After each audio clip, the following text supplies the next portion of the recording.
The photons of the frequency nu are incident on the surface of metal A and B of threshold frequencies nu by 2 and nu by 3 respectively. The ratio of the maximum kinetic energy of the electrons emitted from A to that from B is okay. तो देखिए बच्चों, इस question में हमसे कहा जा रहा है कि दो मेटल हैं A and B। A metal पे गिरने वाली लाइट की फ्रीक्वेंसी जो है वो न्यू है और बी पे भी न्यू फ्रीक्वेंसी की लाइट गिरती है, जबकि ए मेटल की जो थ्रेशोल्ड फ्रीक्वेंसी है वो क्या है, न्यू बाई 2 है। देखो लिखा हुआ है थ्रेशोल्ड फ्रीक्वेंसी। और बी वाले की जो थ्रेशोल्ड फ्रीक्वेंसी है वो क्या है, न्यू बाई 3। तो हमको ये बताना है कि अगर न्यू फ्रीक्वेंसी की लाइट इन दोनों मेटल पे डाली जाती है तो निकलने वाले इलेक्ट्रॉनों की काइनेटिक एनर्जी का रेशियो क्या होगा, मतलब ए की जो इलेक्ट्रॉन निकलेगा उसकी काइनेटिक एनर्जी और बी वाले का जो इलेक्ट्रॉन निकलेगा उसकी काइनेटिक एनर्जी, इन दोनों का रेशियो हमको बताना है। यानी कि हमको K1/K2 फाइंड करना है। बच्चों, इस क्वेश्चन के लिए हम आइंस्टाइन फोटो इलेक्ट्रिक इक्वेशन का यूज कर लेंगे। हमको पता है आइंस्टाइन फोटो इलेक्ट्रिक इक्वेशन क्या कहती है, Kmax = hν - W, है ना।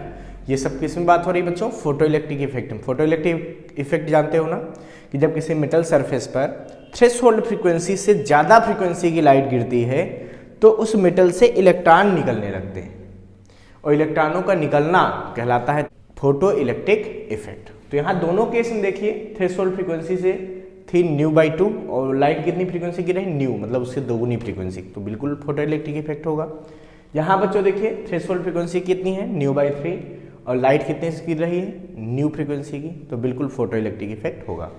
तो बच्चों हम लोग यहाँ पे अब आइंस्टाइन फोटो इलेक्ट्रिक इक्वेशन का यूज करेंगे जो कि क्या बताती है, Kmax, ये क्या है, maximum kinetic energy of electron. ये क्या है, ये है मैक्सिमम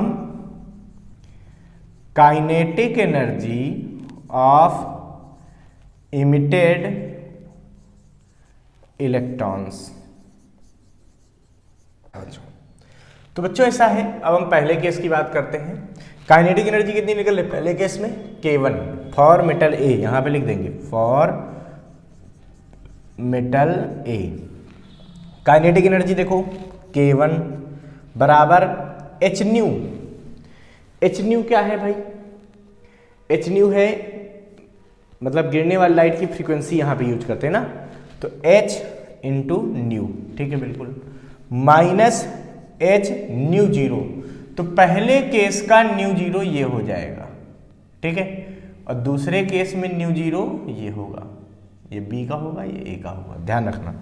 तो ν0 तो A का लगा रहे हैं तो A का ν0 चाहिए, मतलब थ्रेशोल्ड फ्रीक्वेंसी चाहिए, तो क्या आएगी, ν/2, ठीक है। अब इसको सॉल्व कर लेंगे तो बच्चों K1 मिल जाएगा हमको, यहाँ सॉल्व करेंगे तो ये मिलेगा hν/2, ये K1 आ गया, ठीक है। अच्छा, अब लिखेंगे फॉर मेटल बी, यहां पे सॉल्व कर लेते हैं, लिखते हैं फॉर मेटल बी। तो बी मेटल के लिए बच्चों क्या होगा, देखो K2/Kmax = hν - W होता है, जहां Kmax क्या है, इमिटेड इलेक्ट्रॉन की काइनेटिक एनर्जी, hν क्या है, गिरने वाले फोटोन की एनर्जी, और W क्या है, वर्क फंक्शन। वर्क फंक्शन को hν0 भी लिख सकते हैं, ठीक है। तो ये यूज कर रहे हैं हम लोग।